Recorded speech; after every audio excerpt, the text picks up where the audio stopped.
Estamos seguindo no Evangelho de Marcos e eu vou convidá-lo que abra a sua Bíblia ali. Marcos, capítulo 11.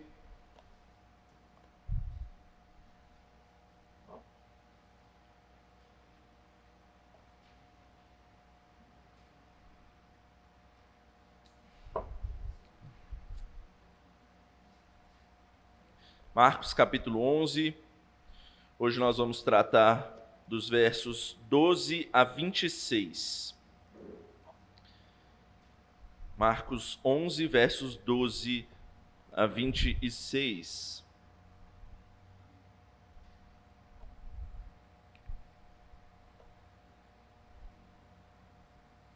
Estamos no último terço do Evangelho de Marcos, estamos chegando no final, na última semana antes da morte de Jesus aqui no Evangelho. E sim, essa última semana compreende aí um terço de todo o Evangelho. 7 dias para tratar dos capítulos 11 até o 16. E hoje estamos no capítulo 11, versos 12 a 26. Acompanhe com fé a leitura que eu farei da palavra de Deus, que diz assim: No dia seguinte, quando saíram de Betânia, teve fome, e vendo de longe uma figueira com folhas, foi ver se nela, porventura, acharia alguma coisa. Aproximando-se dela, nada achou, senão folhas, porque não era tempo de figos. Então lhe disse Jesus: Nunca, jamais coma alguém fruto de ti.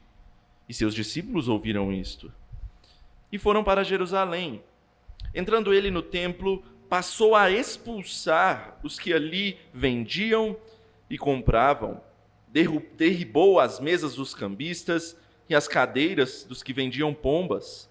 Não permitia que alguém conduzisse qualquer utensílio pelo templo. Também os ensinava e dizia: Não está escrito, a minha casa será chamada casa de oração para todas as nações? Vós, porém, a tendes transformado em covil de salteadores. E os principais sacerdotes e escribas ouviam estas coisas e procuravam um modo de lhe tirar a vida, pois o temiam, porque toda a multidão se maravilhava de sua doutrina. Em vindo à tarde, saíram da cidade. E passando eles pela manhã, viram que a figueira secara desde a raiz. Então Pedro, lembrando-se, falou: Mestre, eis que a figueira que amaldiçoaste secou. Ao que Jesus lhes disse: Tende fé em Deus, porque em verdade vos afirmo que se alguém disser a este monte: Ergue-te e lança-te no mar, e não duvidar no seu coração, mas crer que se fará o que diz, assim será com ele. Por isso vos digo que tudo quanto em oração pedirdes, crede que recebestes, e será assim convosco. E quando estiverdes orando, se tendes alguma coisa contra alguém, perdoai, para que vosso Pai Celestial vos perdoe as vossas ofensas. Mas se não perdoardes, também vosso Pai Celestial não vos perdoará as vossas ofensas. Até aí a palavra de Deus. Vamos orar mais uma vez. Querido Deus, pedimos a Deus nesse instante que o Senhor venha com teu Santo Espírito iluminar as nossas mentes, o nosso coração, para entendermos aquilo que a tua palavra tem a nos ensinar nessa noite por meio desse texto aqui do Evangelho de Marcos. É o que nós pedimos e oramos no nome de Jesus. Amém. Essa semana que passou, especialmente aí na sexta-feira, tinha acontece um evento que muita gente espera, mas que a maioria das vezes pouco se ganha, a tal da Black Friday. E aí, vocês compraram muita coisa aí na Black Friday? Eu acredito que a maioria aqui talvez até tenha comprado alguma coisa ou outra. No máximo uma comidinha ou alguma coisa que nem esperava comprar. Porque é por isso que no Brasil a gente inclusive dá um nome para essa tal de Black Friday e ganha um apelido, né, de Black Fraud. Porque sempre é assim. O brasileiro, ele espera descontos astronômicos desse dia, nos melhores produtos, né? Sei lá, você vai lá, entra no site, sei lá, Ponto Frio, Casas Bahia, e você espera lá uma TV de 60 polegadas pelo preço de uma de 30. Mas nunca acontece algo assim. Ou então você quer trocar de geladeira pagando o mesmo preço que você pagou na geladeira de 15 anos atrás que ainda você usa. E quando você procura esses produtos, você acha até alguns produtos em preço de Black Friday, semelhantes à sua geladeira de 15 anos atrás. E ainda vem escrito assim, ó, oportunidade única. Mas é claro, o brasileiro tem o seu famoso jeitinho também para utilizar nesse dia. Ele divulga o ano todo que na Black Friday vai ser o desconto do ano. E todo mundo espera por isso. E quando chega, o preço é praticamente o mesmo. Ou então começa aquela frasezinha, né? Tudo pela metade do dobro. Mas quando vem com aquelas letras garrafais escritas assim, promoção jamais feita, ou então o gerente ficou doido, tem muita gente que cai e compra.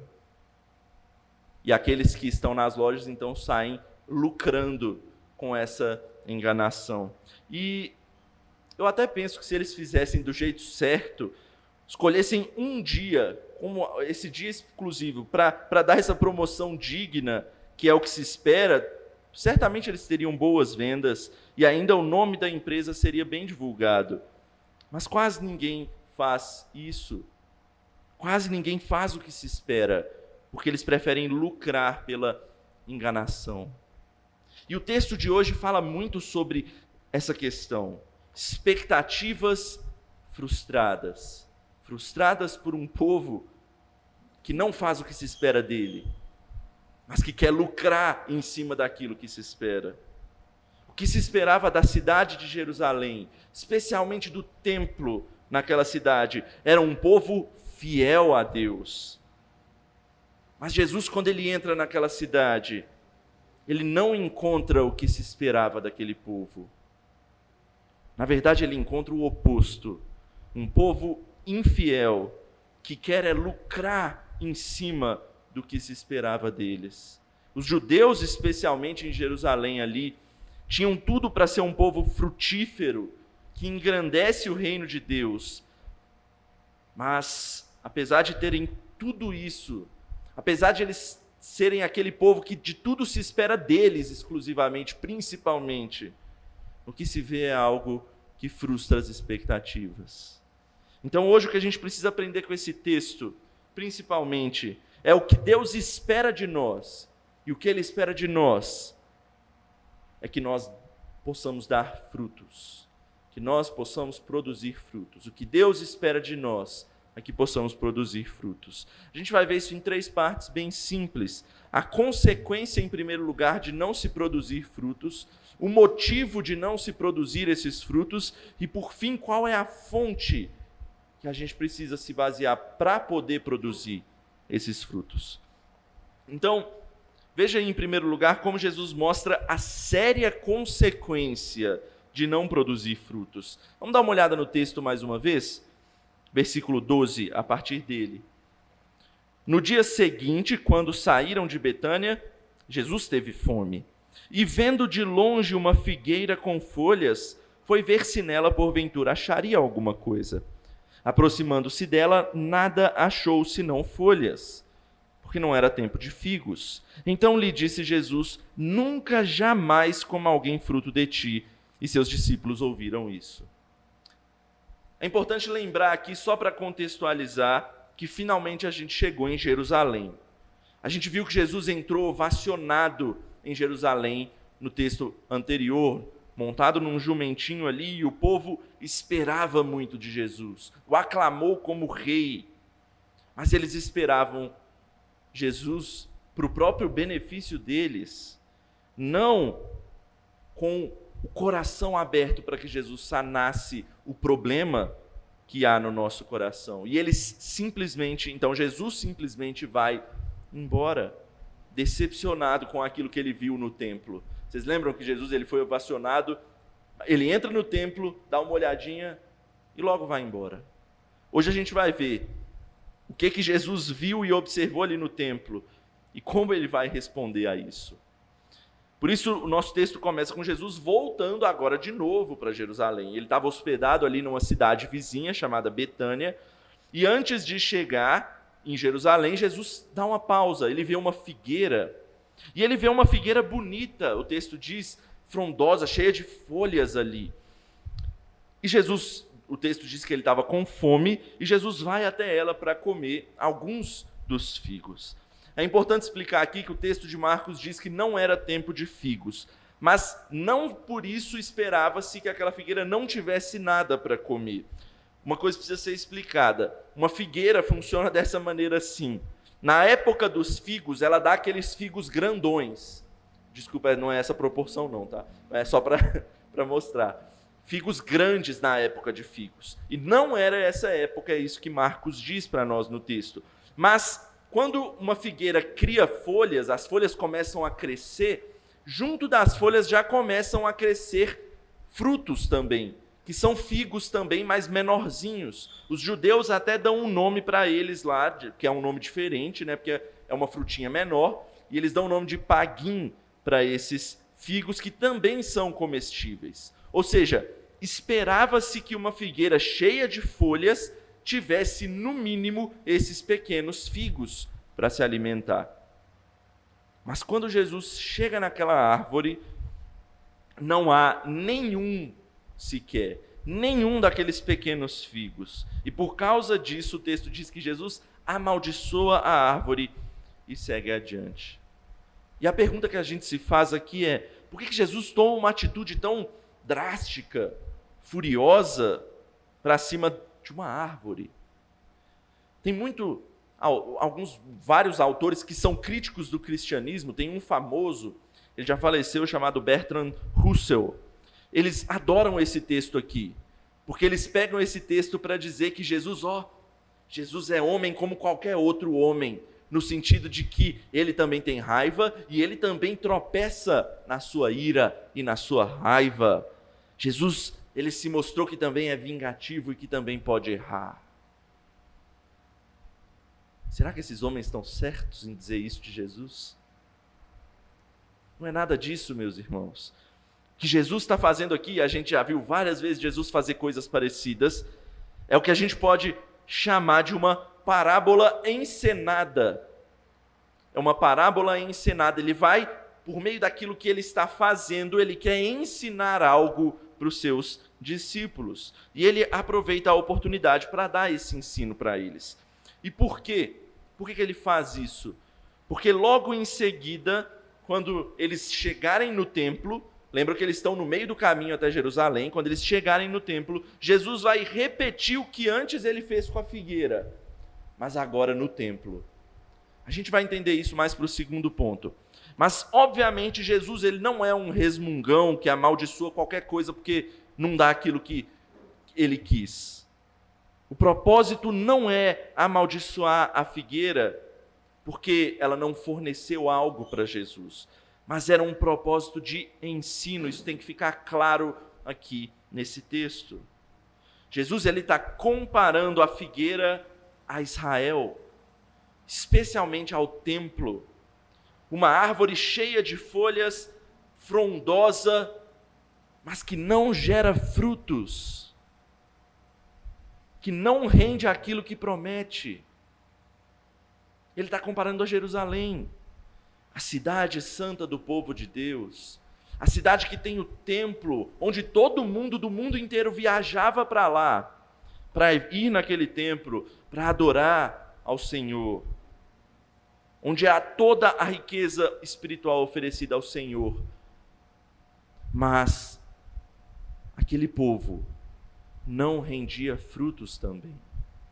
Essa é a comparação que Jesus está fazendo.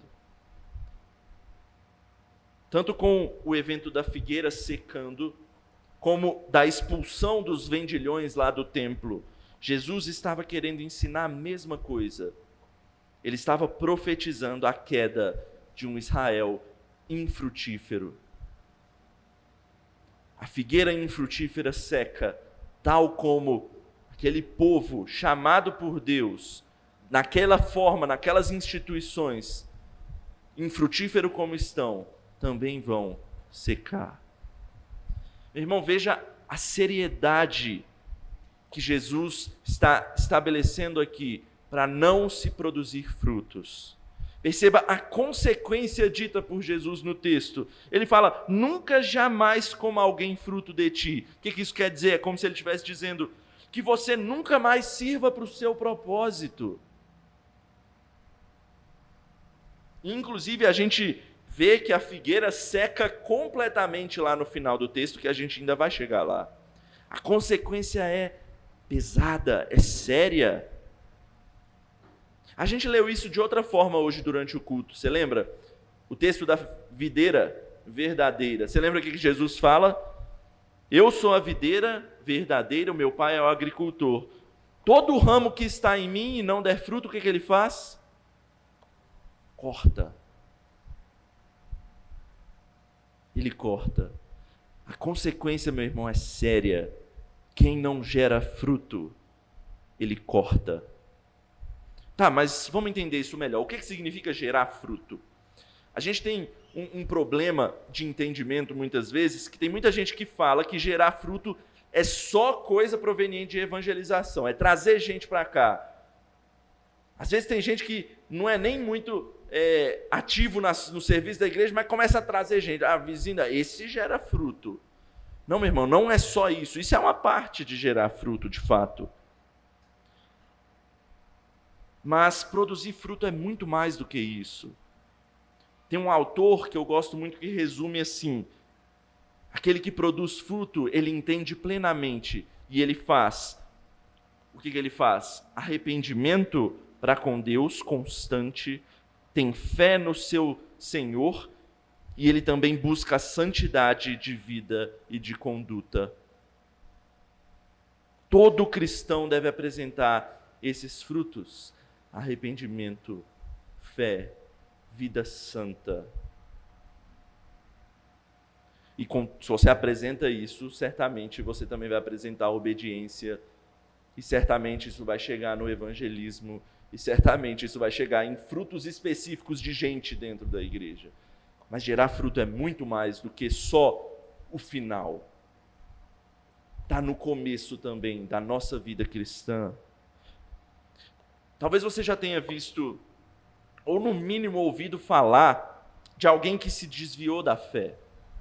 Uma pessoa que participava dos cultos, frequentava a igreja, ocasionalmente até orava nas reuniões, talvez até participasse de algum ministério, música talvez.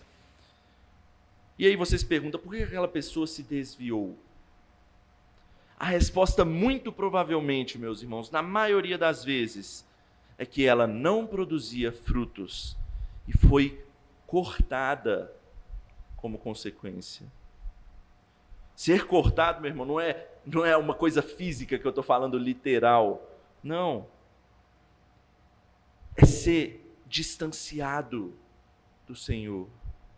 E muitas vezes Deus não faz isso de forma específica, assim, sai da minha frente. Não é assim. A maioria das vezes é simplesmente Deus deixa com que aquela pessoa siga seu caminho sem a sua misericórdia.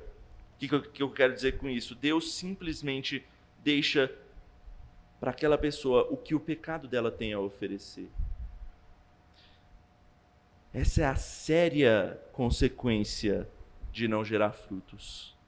É uma distância cada vez maior da graça de Deus.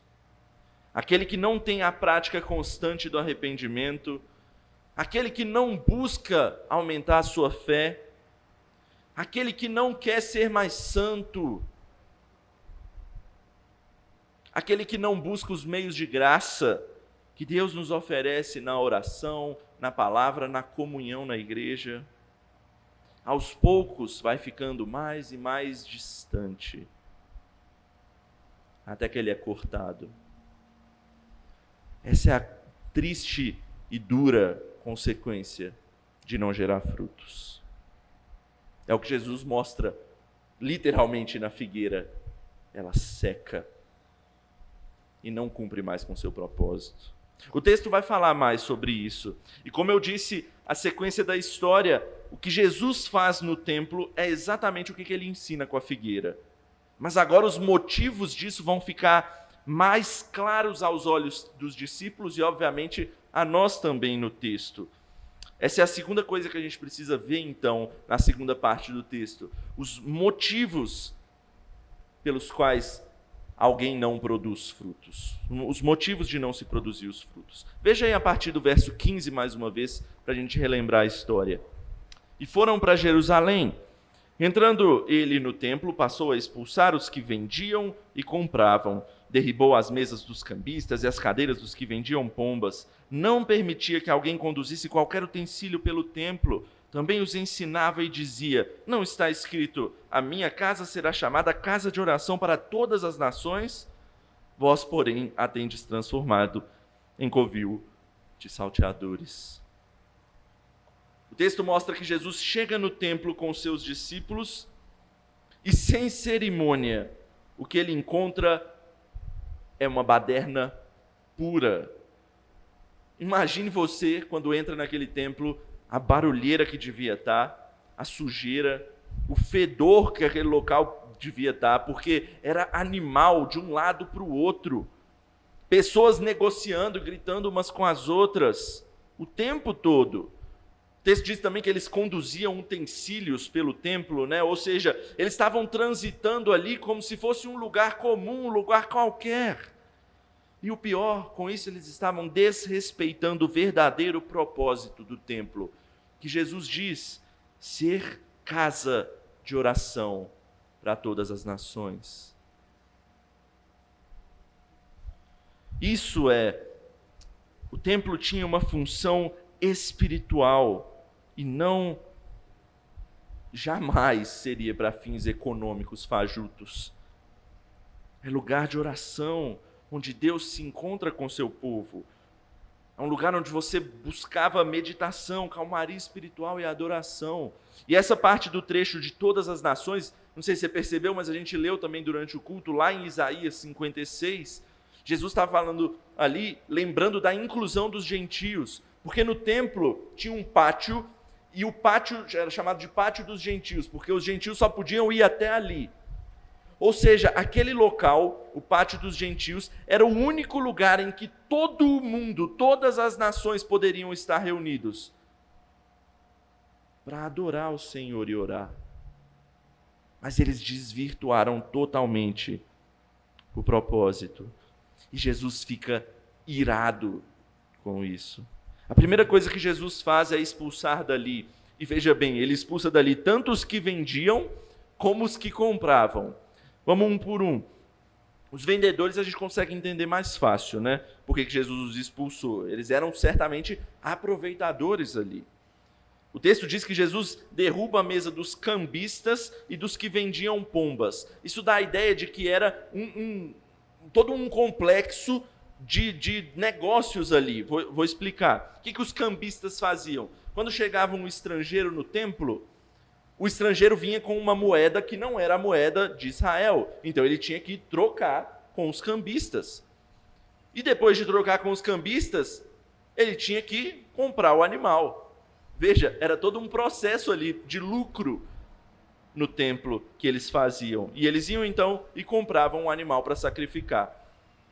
Mas aí você pensa, e aqueles que chegavam com outros animais, com os animais próprios seus? Muitas das vezes, os líderes do templo, eles rejeitavam os animais, dizendo, esse aí tem defeito. Vai ali no vendedor que está lá no pátio e compra um que eu tenho certeza que vai ser perfeito para você oferecer. Ou seja, era todo um sistema montado pelos vendedores, e obviamente incluía isso, infelizmente, os líderes da igreja, os líderes do templo, do judaísmo, para conseguir lucros extras. Eles utilizavam da situação financeira, da situação, na verdade, espiritual das pessoas, para enriquecimento próprio. Isso não é muito distante do que a gente vê hoje em dia, né? Em muitas igrejas. Você já deve ter visto líderes religiosos que se aproveitam dos seus fiéis, aproveitam das suas fragilidades espirituais, colocam peso de obrigação bíblica em certos serviços, não para guiá-los a Deus, mas para simplesmente lucrarem em cima deles. Fazem promessas fajutas. Se você der o seu carro, o seu pai vai ser curado. Era mais ou menos isso que estava acontecendo no templo. Pessoas querendo lucrar em cima da situação espiritual das pessoas. Chegava uma pessoa lá com um animal e falava, eu quero que Jesus perdoe os meus pecados. Jesus, no caso não, né? Para eles ali ainda era Deus, Jesus ainda estava chegando. Quero que Deus perdoe os meus pecados. E o líder virava e falava, não, esse animal seu aí, não, vai lá e compra um. E a pessoa devia chegar, então, eu preciso comprar um animal, eu preciso que os meus pecados sejam perdoados. É triste isso.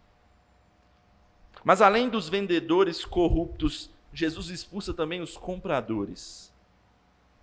Por que, você deve se perguntar? Certamente os compradores, meus irmãos, eles estavam se submetendo à podridão praticada no templo.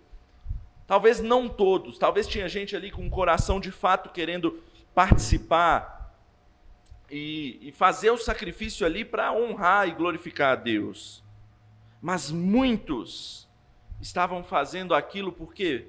Porque era mais fácil, porque era mais simples. Era só sair de casa, no templo mesmo você chegava, comprava um animal que você sabia que ia ser aceito e fazia o seu sacrifício e pronto, acabou. Simples e rápido. Sabe o que isso quer dizer? Que eles negligenciavam toda a preparação, eles negligenciavam todo o sentido espiritual que aquele ritual tinha. Não é só você chegar lá, comprar um negócio, oferecer e pronto, opa Deus, estou bem contigo agora. Não, meu irmão. Tem todo um aspecto que envolve espiritualmente você para participar daquilo no templo.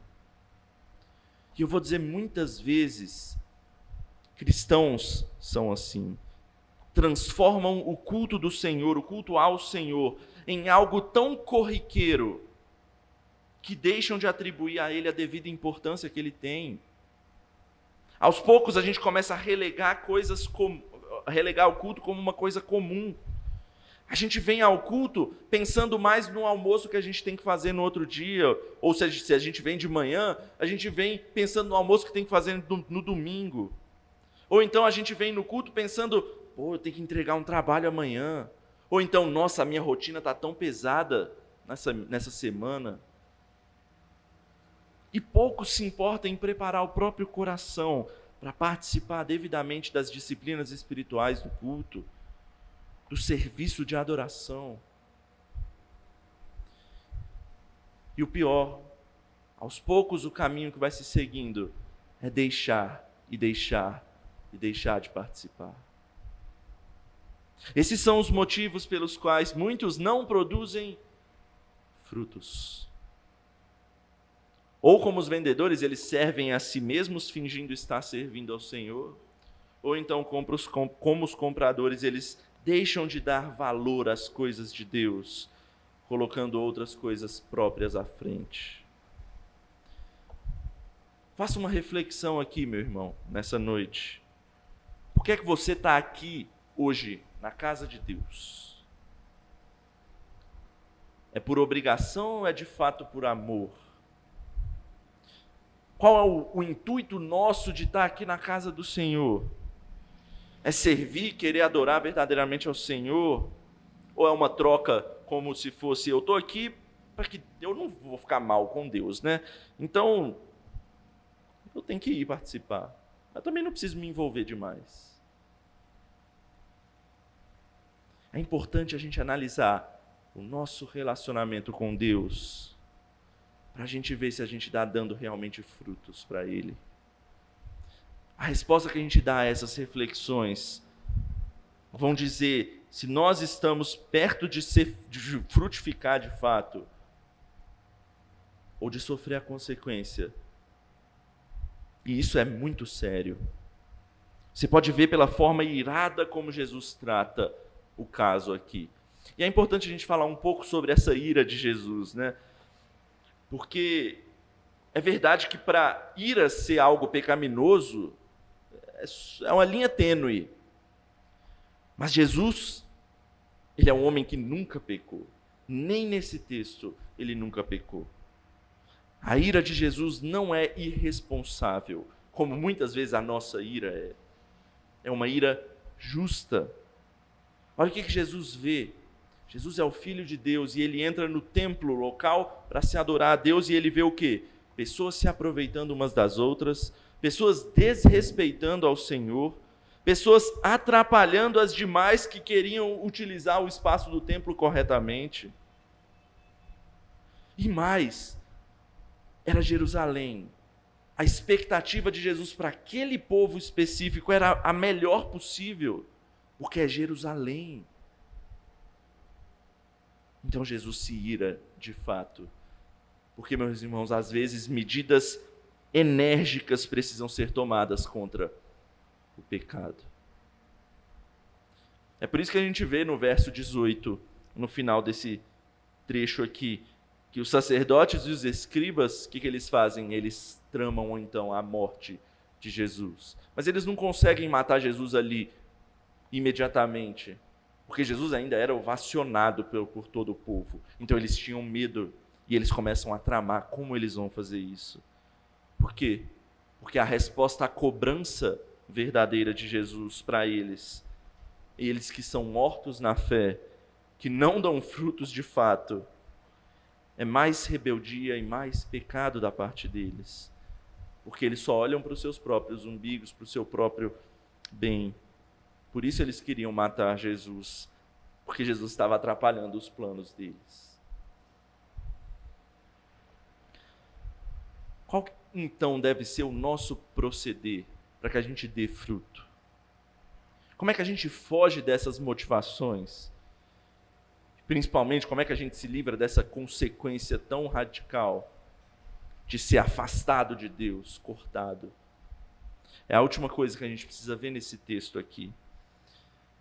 Ele vai nos ensinar aqui qual é a fonte para que a gente possa gerar mais e mais frutos, frutificar para o Senhor. Qual é a fonte para gerar mais frutos?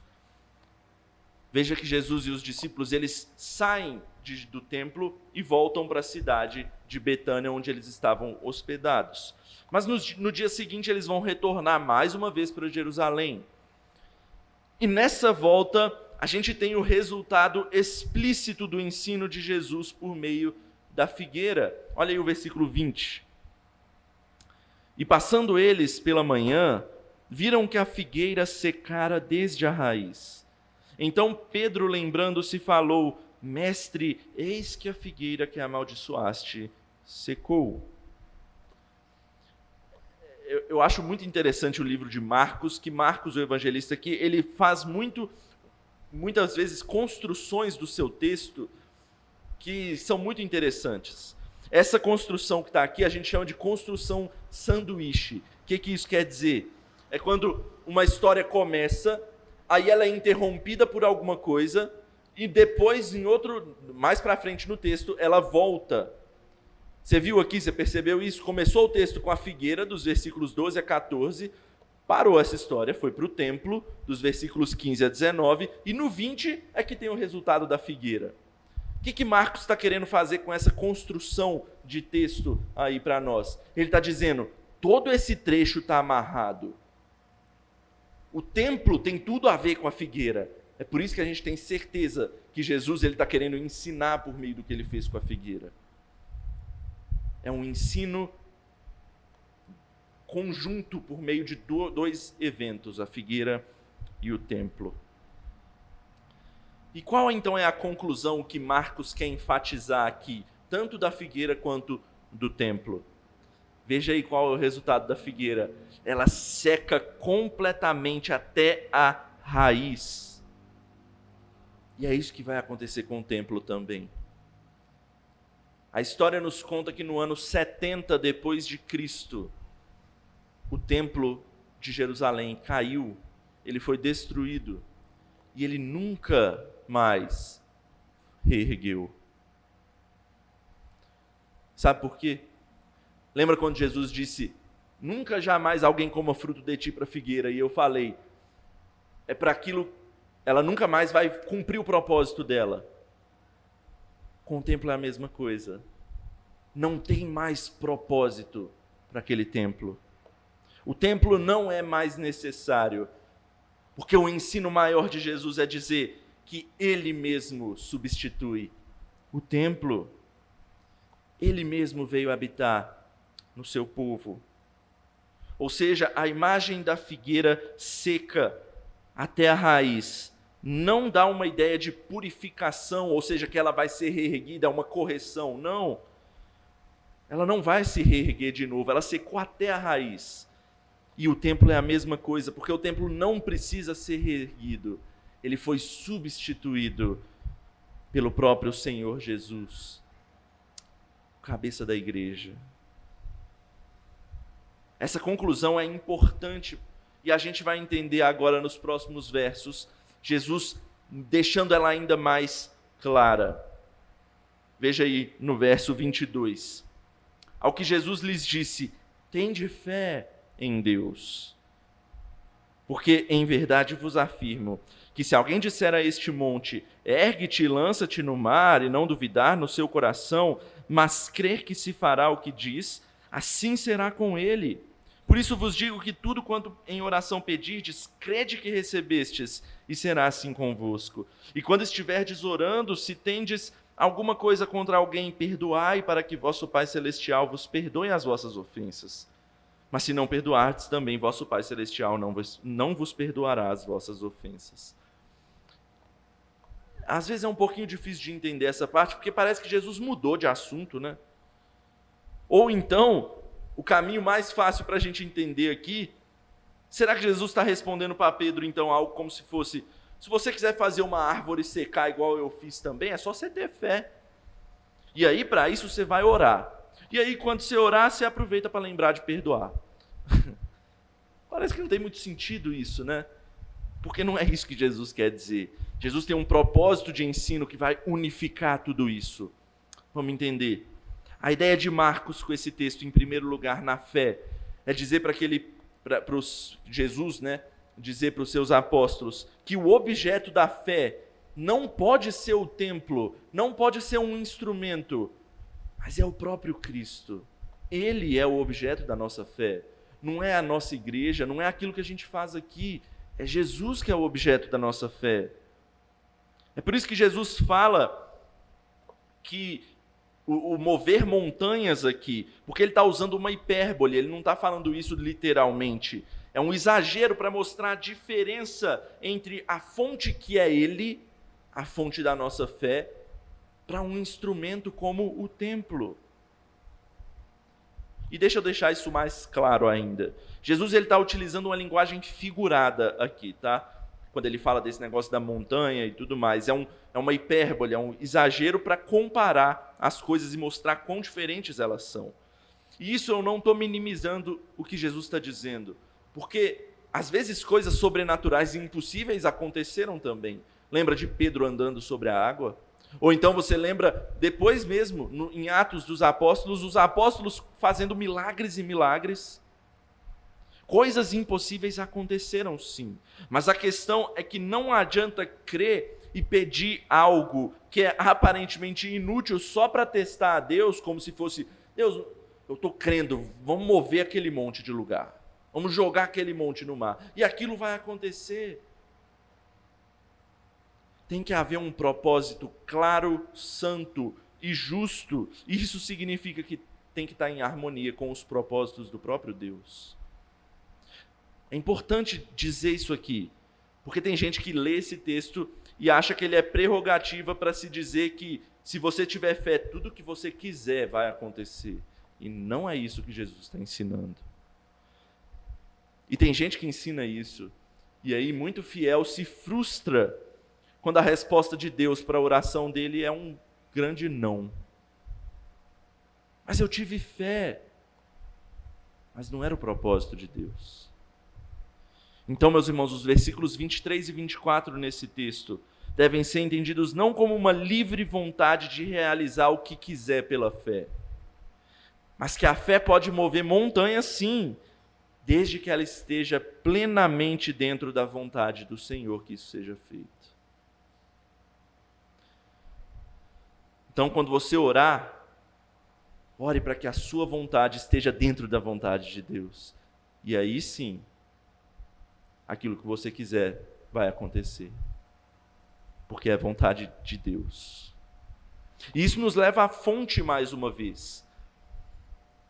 A nossa oração, veja que Jesus ele falou de fé, ele é o objeto da fé. E agora ele fala de oração. E a nossa oração ela pode ser respondida? Pode. Mas ela só pode ser respondida quando a nossa fé é embebida de Jesus Cristo, como informa o próprio Cristo. Aí sim ela pode ser respondida por Deus. Por quê? Porque Cristo ele é o mediador entre nós e Deus. Não é o templo, não é o sacerdote que age e trabalha no templo. Veja mais uma vez a comparação com o templo. Não é o nosso serviço, meu irmão. Não é o nosso comprometimento que nos faz receber alguma coisa. Essas coisas são importantes de fato. Mas antes delas fazerem qualquer efeito, elas só são válidas porque a gente tem um mediador entre nós e Deus. É por isso que as nossas orações podem ser atendidas. Aquele povo esperava muito do templo. Eles não queriam ficar de mal com Deus, então eles faziam o que tinha que ser feito, ainda que fosse sem muito comprometimento. Mas não é o templo que faz a gente chegar até Deus. É o Filho, é o mediador, é o Messias que aquele povo esperava.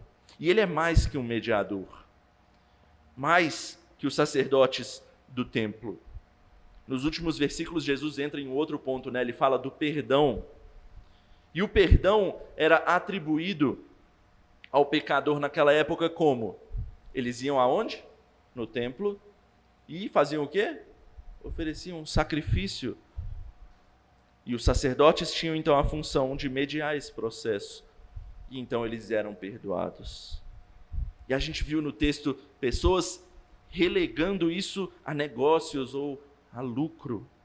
Mas Jesus mostra que agora Ele é quem substitui isso também. Jesus é o nosso templo, Ele é o nosso sacerdote, Ele é o nosso cordeiro perfeito, que verdadeira e perfeitamente limpa todo o pecado, trazendo pleno perdão. Meu irmão, a história da figueira nos ensina, acima de tudo, que nós só seremos bons ramos que frutificam se a nossa fonte for Cristo Jesus em todas as coisas. Às vezes a gente troca as bolas aqui.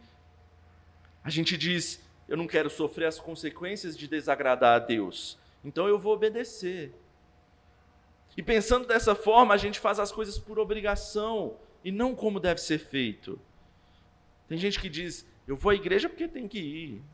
Na verdade, eu não queria, eu preferia ficar dormindo em casa. Tal como as pessoas que iam ao templo ali, eu preciso oferecer o sacrifício, está na semana da Páscoa, eu preciso fazer isso, então eu vou lá rapidinho, compro um animal, faço meu sacrifício, estou bem com Deus. Jesus está mostrando algo muito maior aqui para nós. A consequência que tantas pessoas querem evitar já foi paga. O estar de bem com Deus, meu irmão, que tantas pessoas querem comprar, já foi conquistado por Cristo Jesus. Cristo pagou completamente e se tornou nosso mediador perfeito na cruz. A sua obediência, meu irmão, não compra a sua salvação. Ela é de graça. Ela é proveniente da graça de Cristo. E a partir do momento em que Cristo, então, inunda a nossa vida, veja aí como é o oposto. É aí que a gente passa a obedecer. A gente não faz as coisas por obrigação para receber algo. A gente recebeu algo. E é por isso que a gente ama estar aqui. E é por isso que a gente quer estar aqui para servir. Porque Ele é a nossa fonte. O texto de hoje, então, mostrou para a gente a seriedade que é produzir frutos na nossa caminhada cristã, porque eles são um atestado de que a fonte que é Jesus Cristo está jorrando dentro da gente. Arrependimento, fé, santificação, serviço ao Senhor. Isso é atestado de que Jesus está agindo no nosso coração. Não são coisas que a gente faz por obrigação para receber algo. As consequências são altas para aqueles que não dão a devida importância, e isso nos leva, a gente tem que levar isso a sério na nossa caminhada. E vimos que não adianta fingir ou fazer por obrigação, mas é algo que deve vir de um coração pulsante de Cristo. Tem um comentarista chamado Kistemaker, para finalizar, que ele diz assim: 5 dias depois que a figueira foi amaldiçoada, Deus se retirou do templo. Você lembra disso? Isso ocorreu quando Jesus morreu na cruz, naquela sexta-feira. E a cortina no templo se partiu de alto a baixo. O que isso significou? A cortina separava o lugar santo dos santos no templo. Ou seja, ela indica que Deus saiu do santuário, do interior do templo, rasgando a cortina, deixando o lugar santo completamente à vista e indicando que a sua presença saiu de lá. Porque daquele momento em diante, Deus fez sua habitação no coração dos crentes. É aí que ele reside agora. Então eu não sei porque você está aqui hoje, meu irmão, mas a reflexão que você principalmente tem que fazer é aonde Cristo está hoje. Ele está habitando no seu coração? Ele faz do seu coração a sua habitação? E o que eu quero dizer é: não saia daqui hoje sem clamar por Cristo para que Ele faça morada em você. Porque numa Black Friday, para a gente lembrar do início, e era uma sexta-feira realmente negra e tenebrosa, Cristo pagou todos os débitos possíveis, com a sua própria vida, o preço que era devido a nós. Só que Ele transformou a partir disso todos os outros dias numa oportunidade de graça receber a vida que é proveniente dele.